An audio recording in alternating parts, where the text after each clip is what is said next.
Nesse vídeo aqui eu quero explicar para você como é que um estudante se sustenta nos Estados Unidos durante o período de estudos dele aqui no país.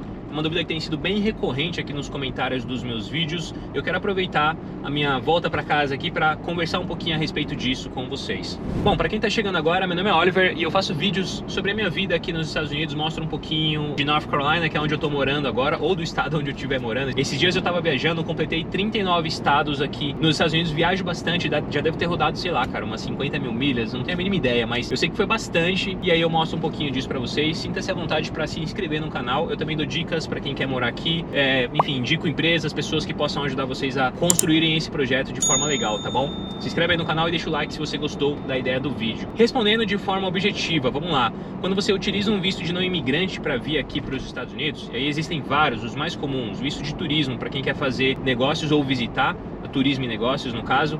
O visto de estudos, que é um visto para quem vem para cá fazer um intercâmbio e vai para a universidade ou vai para uma escola de idiomas ou algo do tipo. Tem vários outros vistos de não imigrante, tá? Tem vistos de trabalho temporário, tem vistos como o J1, por exemplo, que é para alguns programas, como o Bridge USA, para professores que querem vir dar aula aqui, ou então o famoso Au Pair, que eu acho que deve ser o mais comum entre as pessoas que pedem o visto J1. Tem uma infinidade de vistos, alguns vão permitir que você trabalhe durante um certo período do seu dia ou da sua semana, outros vão permitir que você trabalhe full time, alguns vão limitar que você só trabalhe em uma empresa a qual o seu visto está atrelado e outros não vão permitir que você trabalhe like at all, assim, você não vai conseguir trabalhar de forma alguma. Quais deles, por exemplo, visto de turismo, não te dá permissão de trabalho aqui nos Estados Unidos. Pode vir ficar até 6 meses, pode, é verdade, pedir uma extensão desse período, ficar mais 6 meses ou ficar mais 6 meses. Você pode pedir quantas extensões na realidade você quiser. Isso não significa que eles vão aprovar todas, tá? Mas a realidade é que você pode pedir até eles dizerem pra você, nós não aprovamos sua extensão, você precisa deixar o país. Muitas pessoas, ao invés de fazer a extensão de visto, elas pedem para mudar o status do visto de turismo, por exemplo, para algum outro status, como por exemplo o status do visto de estudos, porque ela entra nas mesmas regras de alguém que vem para cá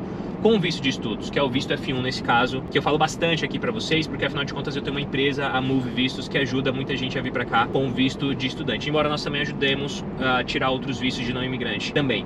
Mas enfim, esses vistos muitas vezes não vão permitir que as pessoas trabalhem aqui, tá? O de estudos, que é o mais comum, é o que vocês vão ver mais brasileiros gravando vídeos aqui. Esse visto permite que você trabalhe aqui, por exemplo, na instituição onde você estuda, e aí você tem lá uma carga horária semanal, normalmente de meio período para trabalhar nessa instituição, então você pode trabalhar legalmente nela. Você pode também se engajar em um curso como um Certificate, ou então um Associate Degree, ou um bacharel mesmo. Você pode fazer um curso acadêmico e ganhar direito a fazer um estágio na área que você estudou. Esse estágio se chama OPT, se você quiser fazer uma pesquisa um pouco mais profunda. Ele te dá permissão de trabalhar aqui de 1 até 3 anos, dependendo da área que você estuda. Se você é um estudante de alguma área que faz parte do que eles chamam aqui de STEM, que é Ciências, Tecnologia, Engenharia e Matemática, você pode, por exemplo, trabalhar por até 3 anos no país, legalmente. Portanto, se você assiste vídeos de pessoas que estão aqui trabalhando legalmente, vai ser com algum visto de não imigrante que permite que elas trabalhem legalmente, ou então pessoas que estão durante esses períodos de trabalho legal, ou pessoas que vieram com vistos de imigrantes. Isso tem sido muito mais comum a partir de 2018, 2019, ali onde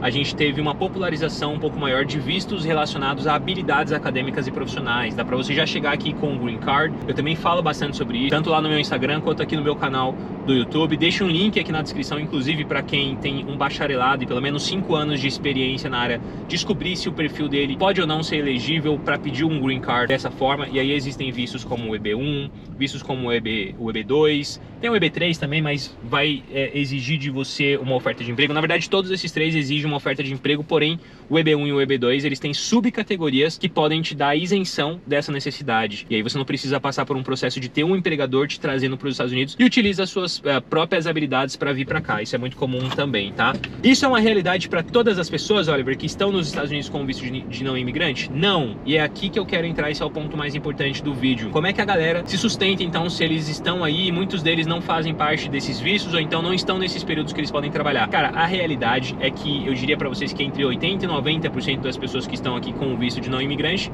falando do público geral que eu conheço, tá? E aí é Instituto Data Oliver aqui. Tô dizendo no geral, obviamente tem exceções, mas tô falando um geral das pessoas com quem eu cruzei, que eu conheci. Essas pessoas muitas vezes não têm autorização de trabalho. E aí o que elas fazem é acabar se engajando em trabalhos informais, em indústrias que acabam absorvendo estrangeiros que estão no país, mas não possuem o que eles chamam aqui de Work Permit, que é permissão de trabalho. Para você trabalhar nos Estados Unidos legalmente, você precisa de um Work Permit e um Social Security Number, que é um número de contribuição social aqui que eles vão atrelar para sua declaração de imposto de renda, quanto para benefícios, por exemplo, que o governo vai te dar. Se você não tem isso, você não vai conseguir trabalhar em uma empresa que segue as regras. Mas existem indústrias aqui nos Estados Unidos que absorveram uma mão de obra sem status, digamos assim, uma mão de obra que não possui Work Permit.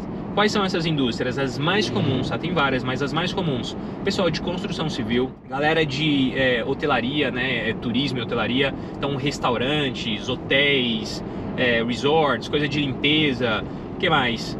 Pessoas que trabalham com serviços no geral, limpeza de casas. É muito comum você ver pessoas aqui contratando e pagando em cash, ou então não exigindo absolutamente nada para você limpar a casa da pessoa.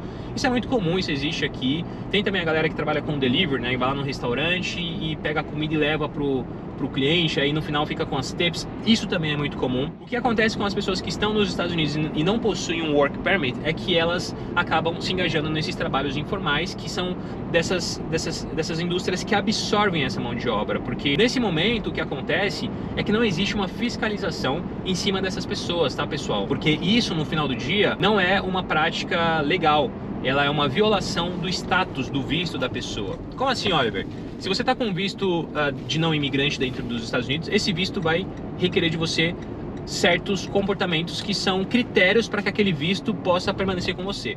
E, por exemplo, visto de não imigrante, vamos dar aqui o exemplo do visto de turismo, ele não permite que você trabalhe legalmente aqui. Tanto é que você não tem um Work Permit quando você ganha o seu visto de turismo, você não tem um Social Security Number, você não ganha nada disso. Apesar disso, as pessoas, como eu falei, acabam encontrando trabalhos que não vão exigir esses documentos delas e, portanto, é uma relação entre dois indivíduos. Quem?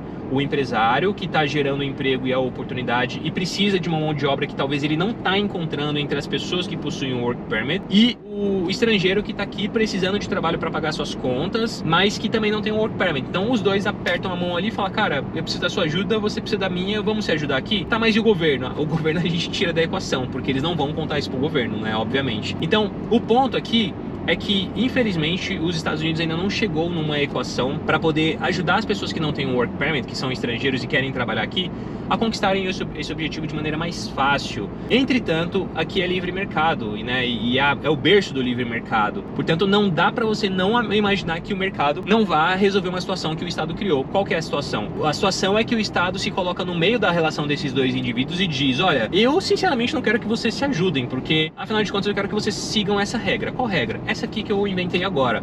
E se vocês não seguirem, vocês estarão violando aí o visto de vocês. Isso acontece porque o Estado tem um monopólio da força, a gente precisa seguir as regras que o governo coloca, certo? Mas esses dois indivíduos, eles não estão nem aí pro Estado e eles vão... Ou então eles até estão aí, mas eles não têm outra opção. Por exemplo, vou dar um exemplo aqui de amigos meus que são empresários em Massachusetts, possuem um restaurante lá e me dizem o seguinte: Oliver, se eu não contratar, muita empresa de construção civil também, se eu não contratar uma mão de obra sem status aqui, uma mão de obra ilegal ou o que quer que seja, cara, meu negócio fecha. E aí sabe o que vai acontecer? Eu vou demitir inclusive os funcionários americanos que eu tenho aqui, a galera que é legal, que tá na minha empresa, porque eu não tenho condições de manter meu negócio ativo. Aí eu não vou conseguir pagar as minhas contas, eu não vou conseguir empregar pessoas e eu não vou conseguir ajudar esse indivíduo que tá aqui sem documento, mas ainda assim é um indivíduo que tá colaborando com a economia e ele precisa comer, ele precisa se sustentar, ele tem uma família para criar. Porque quando a gente olha assim, ouve, né, por exemplo, eu dizer que isso é uma violação do status, imediatamente a gente pensa: essas pessoas estão erradas, isso não é certo, querem ir pros Estados Unidos, não querem seguir as regras. Calma, antes de julgar, calma, porque existem famílias aqui que, se não fizerem isso, pessoal, vão bater na porta do governo e dizerem: eu preciso de ajuda para pagar, para sustentar minha família. Ah, mas eles que voltem pro seu país de origem. Infelizmente, cara, o mundo não é como você gostaria que ele fosse, ele não é coloridinho desse seu jeito que você imagina aí, cara. Seria maravilhoso que as pessoas não precisassem sair da América do Sul, por exemplo, atravessarem florestas, enfrentarem animais peçonhentos em desertos no México para cruzarem a fronteira, se entregarem e pedirem asilo nos Estados Unidos. Seria maravilhoso que não fosse assim. A realidade é bem diferente. As pessoas precisam, elas vêm e elas entram. E agora nesse governo que basicamente os caras abriram a porta ali nas fronteiras, tem certos pontos que basicamente não tem resistência. A pessoa chega assim, ela vai iniciar um processo de solicitação de asilo. E aí esses dias eu ainda vi um imigrante que estava em Nova York há 7 meses. Esse cara recebeu um jovem da minha idade e com, né, músculo, força de trabalho, ele com certeza tem, mas ele recebeu housing lá em Nova York, ficou no hotel em Manhattan, pagaram a diária dele durante 7 meses, deram comida para ele, 3 refeições diárias, deram roupas, ajudaram ele com healthcare, né, deram assistência psicológica e mais um monte de coisa, e ainda deram para ele a possibilidade de voar para qualquer lugar dos Estados Unidos, porque eles estavam pagando um ticket para ele se realocar enquanto ele esperava a autorização de trabalho dele, porque ele ia entrar numa fila de pedido de asilo que eu conheci algumas pessoas aqui que conseguiram ficar nessa fila, na petição ali, processando, cozinhando a petição, tipo 5 anos.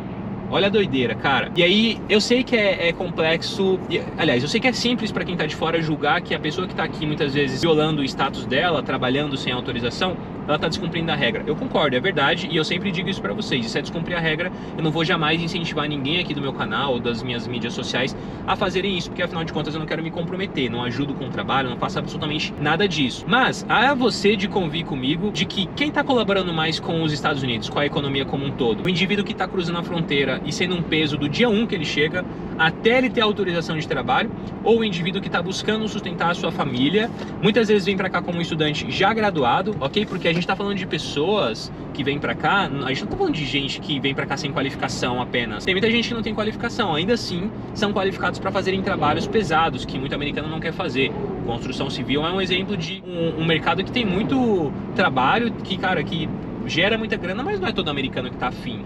O estrangeiro chega aqui, ele pega no pesado, ele vai lá e faz acontecer. Então, esse cara tá contribuindo com a economia e ele tá chegando pronto, graduado, já foi investido grana nele, ele já pagou no país dele, tá pagando de novo para isso daqui, tá consumindo, tá pagando casa, tá pagando aluguel de carro, tá pagando parcela de carro, enfim, tá dando dinheiro pro governo, talvez não esteja pagando taxes diretamente, né, income tax, mas tá pagando de outras formas e tá suprindo uma necessidade que o empresário americano ali tem. Sabe, esse cara tá contribuindo pra caramba. E aí, a minha visão a respeito desse cara, ela não é essa visão de antagonismo que muitas vezes eu vejo muitos seguidores meus aqui comentando nos meus vídeos. Muitos seguidores que já estão nos Estados Unidos, já chegaram na cidadania, são cidadãos, ou então, enfim, cara, não sei, vieram pra cá 100% legal, que é louvável e admirável. Eu tenho visto esse número crescer cada vez mais, ainda mais depois de vistos como o EB2NW, que se popularizaram tanto. Tem gente já chegando com Green Card na mão, que muitos seguidores meus já estão chegando nessa situação. O escritório lá que eu indico tem feito muitos processos para os meus seguidores,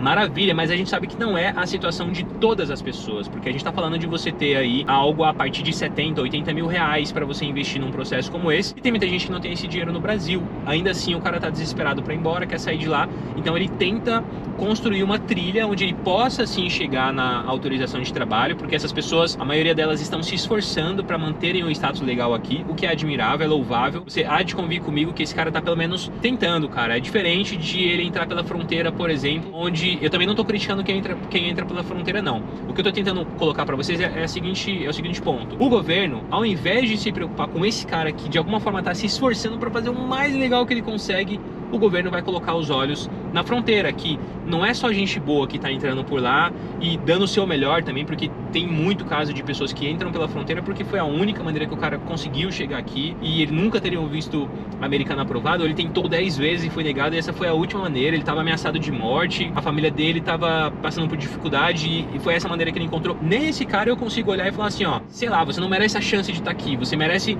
ser deportado imediatamente. Não, cara, eu não penso assim. Eu sei que tem muito brasileiro que pensa, mas não é assim que eu penso, tá bom? Eu sei que tem muitas pessoas que estão aqui legalmente, tem vários amigos meus que estão com visto de estudante e me dizem, é um puta de uma sacanagem, Oliver, porque a gente tá aqui se esforçando, estamos legalmente, muitos de nós ainda pagam impostos, mesmo trabalhando irregularmente, ainda pagam os impostos ali da empresa no final do mês, e aí chega a galera que entra pela fronteira e já tem um monte de benefício, e a gente não tem benefício nenhum. É mais fácil pra essas pessoas se regularizarem do que pra gente. Enfim, o que não é verdade, tá? Definitivamente não é verdade, não deixa isso ecoar na sua cabeça se você ouvir alguém dizer isso. Mas tem essa situação, tem pessoas que tem essa coisa, mas ainda assim eu não consigo criticar nenhum dos dois grupos, ok? Eu só acho que o governo americano vai sempre priorizar, mobilizar suas forças de trabalho para as fronteiras, exatamente porque nas fronteiras a gente tem um risco maior, pessoas que podem vir para cá fazerem coisas que não são nada republicanas e muito piores, inclusive, do que trabalharem sem autorização de trabalho. A chance de você ter pessoas entrando pelo México que tem ficha criminal nos seus países de origem, né?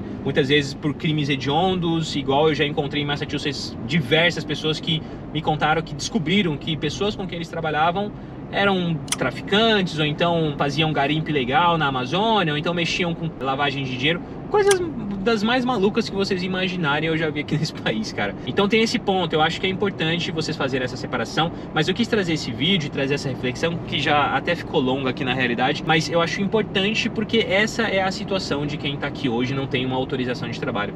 Gostaríamos que fosse assim?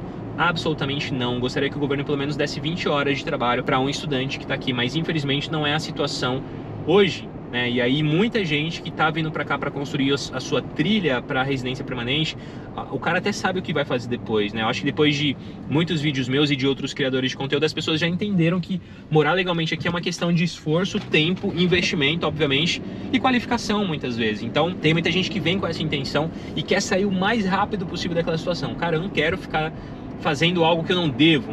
Eu preciso fazer isso porque é a única maneira que eu tenho de sustentar minha família. E aí tem uma grande diferença entre as pessoas que escolhem pegar um trabalho pesado ali, onde você aperta a mão de um americano ou de um brasileiro que te contrata e não prejudica a vida de absolutamente ninguém. Existe diferença entre isso e falsificar o documento de um americano, ok? Ganhar benefícios usando, cara, as qualificações de um outro indivíduo, pegar um Social Security Number, um Work Permit, falsificar. Esse cara eu acho que tem que ser deportado, mas é sem dó, sem dó. Esse aí eu não tenho nenhum pingo de dó das pessoas que fazem isso. Agora, o cara, que só quer sustentar a sua família, ok? E tá esbarrando em um problema criado pelo Estado, esse cara eu acho que o governo não deveria olhar como eles não olham, porque realmente não tem fiscalização. Vocês não vão ficar ouvindo recorrentemente histórias de pessoas que foram deportadas porque estavam aqui com visto de estudante e trabalharam.